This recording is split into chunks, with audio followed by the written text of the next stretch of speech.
For our first week back with our U8s, we're really going to focus on dribbling basics and navigating big and small spaces when players have a ball at their foot. Again, it's really important at this level that we're just developing confidence with individual players and the ball. So you'll see quite a few of our initial weeks of training are going to focus on our group training nights on players being on the ball individually and beating defenders. That's going to be important at this age that we're starting to develop that. So we'll play some games with some technical emphasis. The first game we're going to play, I call Triceratops Forest. So we'll have a fun little dinosaur-themed week. Don't worry about the numbers that are on the yellow pieces on this board. On this board represented are orange cones and yellow players who will be in possession of the ball. So each one will have a ball. The cones are going to represent trees in this scenario. So we are all Triceratopses. I think that's the plural for Triceratops. And our objective is to avoid running into trees in the forest or other Triceratopses, or we lose a point. So players will keep track of their points. We want to keep the ball under our nose so they can imagine they have a big old Triceratops horn, and we want to keep the ball under our nose by using the inside of our foot to get around cones. When we have space, we want to charge forward. So we're going to imagine that we're a charging Triceratops, and we use our pinky toe and our laces to push the ball into open space when it's available.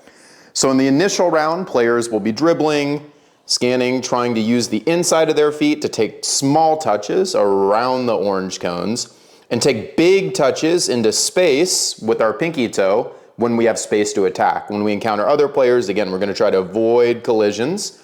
We're going to try to avoid running into these cones. And we're going to be dribbling to attack space when there's big space, but to take smaller touches with the inside of our foot when there is smaller space to navigate. The first progression we'll use is that we will get a point for every pullback we execute at a cone. So players will dribble toward a cone.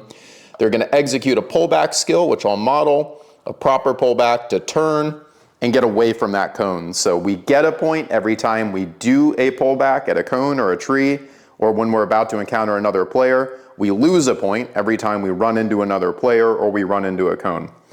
The second progression will be a point for every body feint that we execute at a cone. So that's a skill move that we're going to demonstrate this week as well, but it's a way to, as players would say, juke one way, but really go the other way. So we step hard, we drop our shoulder, we get some bend in our knee, we make a defender, or in this case a cone, think we're going one way, and then we go the other way. And the third progression will be a point for every scissor move that we can execute at a cone. So we'll model that skill as well, but those are the three skills: a pullback, a body feint, and a scissor that we'll work on this first week. So that will be the first activity that we work on, and players will keep track of their points, and we'll see who has the most points after the third round.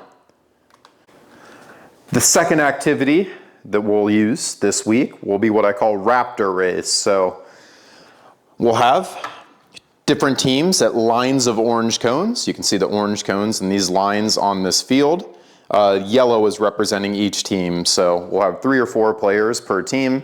We'll have one player start with the ball in front of the first cone. And this is a relay race using what we just learned to understand when we take a small touch to get around a cone and when we accelerate. So the first player will dribble, take a small touch around the cone, a big touch with our pinky toe to get into space, a small touch to weave, a big touch, a small touch to weave, a big touch, and then they'll get on the other side of this cone. When they get on the other side of this cone, the second player will be available with the ball at their foot.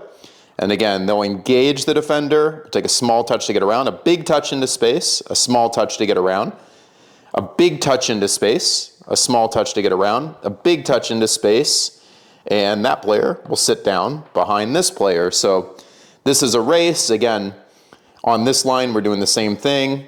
Players are weaving, and what we are trying to do as these players get to this other side is get one team that finishes first. In this case, if this team finished first, they win that round, so this team gets a point. Now they all have a soccer ball on this side of the line, and we'll start back going this direction next. So we'll start as soon as that round ends, we start coming back, and they're going to be the same activity coming back.